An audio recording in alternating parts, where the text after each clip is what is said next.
अस्सलामुअलैकुम स्टूडेंट्स, कैसे हैं आप सब। मैं उम्मीद करती हूँ आप सब खैरियत से होंगे। अच्छा, आज जो मैं आपको क्वेश्चन कराने लगी हूँ ना, 2.3 का एक्सरसाइज का आपको क्वेश्चन नंबर 15 कराने लगी हूँ, जो इसका लास्ट क्वेश्चन है। ठीक है, तो ये आप क्वेश्चन देख लें और इसका आप लोग स्क्रीनशॉट ले लें सारे स्टूडेंट्स। ठीक है, जो भी मुझे देखेंगे, जो भी मेरे लेक्चर को देखेंगे यूट्यूब पे, वो सब इसका स्क्रीनशॉट ले लें। और स्क्रीनशॉट आप लोग ले लें, उसके बाद मैं आपको डायरेक्ट जो है वो सॉल्यूशन स्टार्ट कराऊंगी, क्योंकि थोड़ा थोड़ा सा पढ़ूंगी क्वेश्चन को, फिर साथ सॉल्यूशन, क्योंकि फिर वीडियो जो है वो बहुत लॉन्ग हो जाती है। ये देख सकते हैं आप, यहाँ पे लिखा हुआ है ये data. The environmental protection agency took water samples from 12 different reverse and streams that feed into Lake Erie.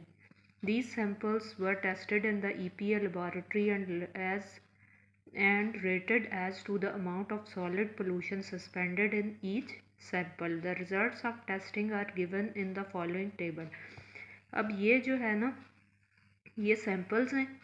ये जहाँ पे सैंपल लिखा हुआ है, इसके आगे सैंपल नंबर लिखे हुए हैं। ये सैंपल है, इसके आगे सैंपल नंबर लिखे हुए हैं। और ये है पॉपुलेशन रेटिंग, यानी इन पीपीएम। पॉपुलेशन की जो है वो रेटिंग है, ये जो लिखी हुई है। फिर ये भी पॉपुलेशन रेटिंग पीपीएम है। अच्छा, अब उन्होंने आपको क्वेश्चन क्या पूछा हुआ है कि आप अरेंज करें डाटा को into an array from highest to lowest. अब आपने इस डाटा को देख लेना है और देखना है कि सबसे जो ग्रेटर डाटा है इसमें वो कौन सा है। मैंने यहाँ पे देखा है तो ये डाटा इसमें ग्रेटर डाटा है 68.4। तो ये यहाँ पे आप ना उसके जो highest to lowest data, highest से लोएस्ट का मतलब है कि डिसेंडिंग ऑर्डर में आप इस डाटा को सारे को लिख लेंगे। जो पॉपुलेशन रेटिंग पीपीएम है ना, उस डाटा को आपने लेना है, आपने सैंपल वाले को नहीं ले लेना। अभी हम सिर्फ पॉपुलेशन रेटिंग पीपीएम वाले का कॉलम एक बनाएंगे। तो उसमें आपने क्या करना है, डिसेंडिंग ऑर्डर में लिखना है। तो पहले आप लिख लोगे नंबर 1 पे 68.4, फिर उसके बाद कौन सी वैल्यू आएगी 60.0। अब उसके बाद आप देख लो कौन सी वैल्यू ग्रेटर है, मतलब उसके बाद जो है वो बड़ी कौन सी है 54.2। फिर 54.2 लिख ली। अच्छा, अब उसके बाद कौन सी है, ये देख लो आप 54.2 थी, फिर 52.7। ठीक है, 52.7 हो गई। फिर उसके बाद 51.7, फिर ये आपने लिखनी है। फिर उसके बाद कौन सी है 49.9, 49.9। फिर उसके बाद 49.1। फिर नेक्स्ट क्या होगी 39.8। 39.8 के बाद कौन सी होगी 38.5। ठीक है, 38.5। अच्छा, अब उसके बाद कौन सी होगी 37.2, और लास्ट वन कौन सी होगी 33.4। ये आप देख सकते हो इसके सॉल्यूशन में भी जो मैंने आपको बताया है, ये डिसेंडिंग ऑर्डर में आपने डाटा को लिख लिया, बिल्कुल सेम वही है जैसे मैंने आपको बताया था। अब आपने क्या करना है कि ये जो पॉपुलेशन रेटिंग पीपीएम है ना, यानी इसको आपने डिसेंडिंग ऑर्डर में लिख लिया। तो डिसेंडिंग ऑर्डर में तो आपने लिखा है, लेकिन जिस पॉपुलेशन रेटिंग पीपीएम के ऊपर उसका जो सैंपल नंबर गिवन है ना, अब वो सैंपल नंबर उसके सामने लिखते जाना है। और एक आपने बनाना है इसी तरह सैंपल का कॉलम, सैंपल्स, यहाँ पे आपने लिख दिया था population rating ppm. First column ये बन गया था सॉल्यूशन में, और सेकंड कॉलम क्या बना सैंपल्स, सैंपल्स का कॉलम बन गया। अब आपने जो पॉपुलेशन रेटिंग पीपीएम की आपने डिसेंडिंग ऑर्डर में उसको लिखा है, उसके सामने वो जो आपका सैंपल नंबर होगा ना, उसके ऊपर उस नंबर के एग्जैक्ट ऊपर टॉप पे जो सैंपल नंबर होगा वो आपने उसके सामने लिखते जाना है। जैसे ये 68.4 है, तो इसके ऊपर सैंपल नंबर क्या लिखा हुआ है, सबसे फर्स्ट नंबर हमने लार्जेस्ट यही लिया था ना, तो 68.4 के ऊपर क्या है 3। तो ये आप देख सकते हो यहाँ पे सैंपल नंबर 3 इसके सामने लिखा हुआ है। अब यहाँ पे क्या है 60.0 हमने दूसरा नंबर लिया था पॉपुलेशन रेटिंग पीपीएम में। तो इसके ऊपर एग्जैक्ट ऊपर कौन सा नंबर है सैंपल नंबर में 9। तो ये देख लो जी, ये आपके पास 9 लिखा हुआ है। अब उसके बाद कौन सा नंबर आ रहा था 54.2।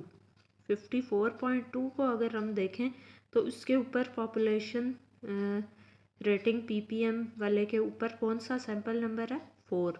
तो अब यहाँ पे आप देख लो 54.2 के सामने बिल्कुल कौन सा नंबर है 4।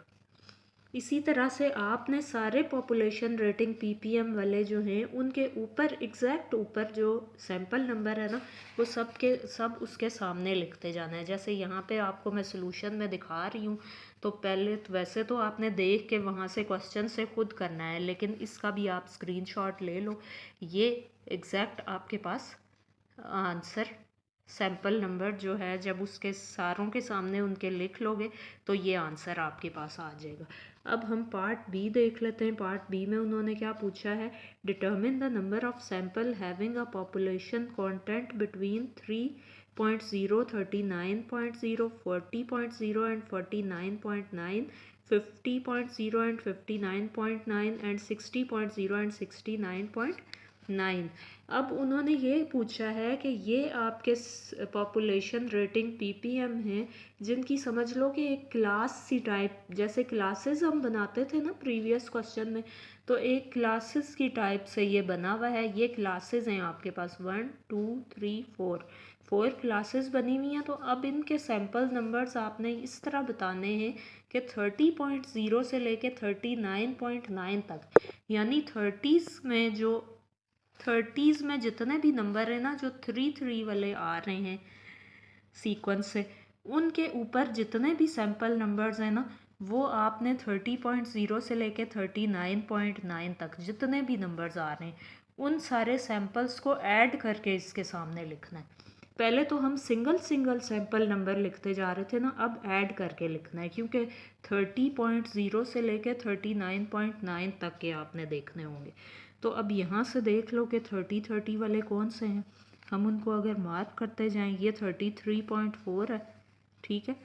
उसके अलावा ये है 38.5, फिर उसके अलावा 30 वाला कौन सा है, ये है, इसके अलावा ये है।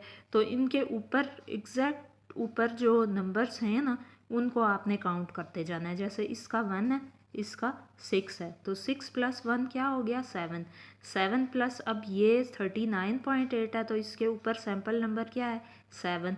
तो 7 और ये 6 और 1 7 हो गया था। अब 7 और 7 क्या हो गया 14 हो गया ना। अब 14 में 11 आप ऐड करोगे तो क्या आ जाएगा 25। तो ये देखो आपके पास यहाँ पे सैंपल नंबर लिखे हुए हैं 25, क्योंकि इनके अलावा ये देखो ये 39.9 था, ये एक 30s में नंबर है, इसके ऊपर सैंपल नंबर 7 लिखा हुआ है। 37.2 था, इसके ऊपर 1 लिखा हुआ है। ये 33.4 था, इसके ऊपर 6, और यहाँ पे 38.5 है तो इसके ऊपर 11 है। तो ये फिर अगेन हम काउंट कर लेते हैं। 11 में 7 काउंट ऐड करो तो क्या आता है, 11 में 7 करो तो क्या आता है 18। 18 में 6 ऐड करो, ये देखो जी मैं आपको करके बताती हूँ। 11 में आप ऐड करोगे 7 तो क्या आएगा 18। अब 18 में आपने क्या ऐड करना है, अगेन 7 ऐड करना है, तो 25 आ गया। क्योंकि अगेन 7 इसलिए किया है कि ये 6 था और ये 1 था, तो 6 और 7 को दोनों को हमने 6 + 1 7 करके तो यहाँ पे मैंने लिखा है, तो 25 आ गया। तो ये 30.0 से लेके 39.9 तक के सामने आपने सैंपल्स सारे ऐड करके लिख लिए 25। अब नेक्स्ट क्या है 40s वाले आपने देखने हैं, क्योंकि 40.0 से लेके 49.9 तक वाले देखने। तो अब यहाँ पे आप देखते जाओगे कि 40s में कौन से नंबर्स हैं। ये वाला 40s में है, अब इसको थोड़ा सा मार्क हम डिफरेंट करते हैं ताकि हमें पता लग जाए। स्टार से मार्क करते हैं इसको। 49.1 है, फिर ये 49.9 है, फिर ये 46.1 है, फिर और इसके अलावा कोई नहीं है। देखो यहाँ पे कोई भी नहीं लिखा हुआ अब और 40s में जो हो। तो ये इसके ऊपर क्या लिखा हुआ है 10, इसके ऊपर लिखा हुआ है 5। तो 10 और 5 कितने हो गए 15। 15 और 12 ये लास्ट नंबर था। ये देखो यहाँ पे फर्स्ट नंबर था ना ये 4 वाला। तो 10 और ये वाले 5 49.9 के ऊपर क्या था 5, वो हमने 5 और 10 ऐड कर लिया 15। अब 15 में हम 12 ऐड करेंगे यहाँ से। 15 प्लस 12 तो क्या आ गया 27। अब 27 यहाँ पे लिखेंगे क्योंकि इसके अलावा यहाँ पे और कोई भी नंबर नहीं है 40s में जो हो। ठीक है, तो यहाँ पे देखो जी 40.0 से लेके 49.9 के सामने 27 नंबर सैम्पल्स हैं। ठीक है, मैं उम्मीद करती हूँ आपको समझ आ गई होगी। इसी तरह ये 50.0 से लेके 59.9 तक के भी आपने 50s में जितने हैं ना वो सैम्पल्स देखने हैं। जितने भी नंबर 50s में उसको आप देखोगे यहाँ से टेबल से, तो आपके पास यहाँ पे आ जाएगा टोटल नंबर ऑफ़ सैम्पल्स। यहाँ पे आप टोटल करके यहाँ पे सैम्पल्स लिख दोगे 14। इसी तरह 60.0 से लेके 69.9 तक के आप सैम्पल्स जो हैं वो ऐड करके यहाँ पे लिख दोगे तो वो आ जाएंगे 12। अच्छा, अब हम नेक्स्ट देखते हैं। नेक्स्ट क्वेश्चन क्या उन्होंने पार्ट क्या पूछा है। If 45.0 is the number used by the EPA to indicate excessive population, how many samples would be rated as having excessive population. ठीक है, तो अब इसका आंसर आपने क्या लिखना है कि 27 लिखे में है ना, उन्होंने ये लिखा है कि if 45.0 is the number used by the EPA to indicate excessive population, how many samples would be rated as excessive population। तो इसका आप क्या आंसर लिखोगे 27 सैम्पल्स। ठीक है, 27 सैम्पल्स अगेंस्ट 40.0 टू 49.9, यानी उन्होंने ये पूछा है कि सबसे एक्सेसिव जो है वो एक्सेसिव पॉपुलेशन कौन से वाले सैम्पल्स में है। ठीक है, कौन से सैम्पल्स में कौन से वाली पॉपुलेशन रेटिंग PPM जो है उसकी एक्सेसिव पॉपुलेशन है।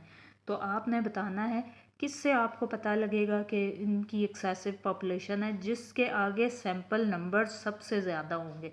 तो यहाँ पे सैंपल नंबर इसमें सबसे ज़्यादा हैं 27 जो हैं, तो यहाँ पे आपने लिख देना है 27 और सैम्पल्स अगेंस्ट 40.0 टू 49.9, यानी इस ये जो पॉपुलेशन रेटिंग है इसके सैम्पल्स जो हैं वो एक्सेसिव पॉपुलेशन में आते हैं। ये वाला इसका आंसर हो जाएगा। ठीक है, अब लास्ट जो इसका पार्ट है ना उसका भी मैं आपको बता देती हूँ। What is the largest distance between any two consecutive samples, यानी लार्जेस्ट डिस्टेंस अब आपने बताना है। पहले तो उन्होंने ये पूछा था ना कि एक्सेसिव पॉपुलेशन भी हो, और एक्सेसिव पॉपुलेशन आपको कैसे पता लगेगी कि जिसके आगे सैंपल नंबर सबसे ज़्यादा होंगे।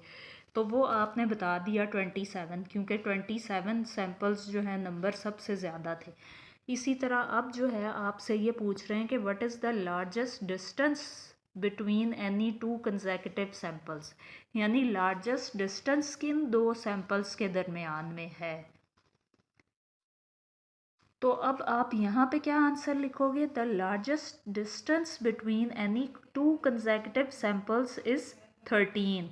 13 किस तरह से आ गया, largest sample between largest distance between any two consecutive samples is 13। 13 किस तरह से आएगा, यानी 27 में से 14 को आप लेस कर दोगे तो 13 आंसर आ जाएगा। लार्जेस्ट डिस्टेंस सबसे ज़्यादा distance between any two consecutive samples. Consecutive samples means के जो साथ साथ हैं यानी मिड में आ रहे हैं, तो उनके दरमियान का जो डिफरेंस है ना वो आपने बताना है। तो यहाँ पे आपके पास आ जाएगा 13।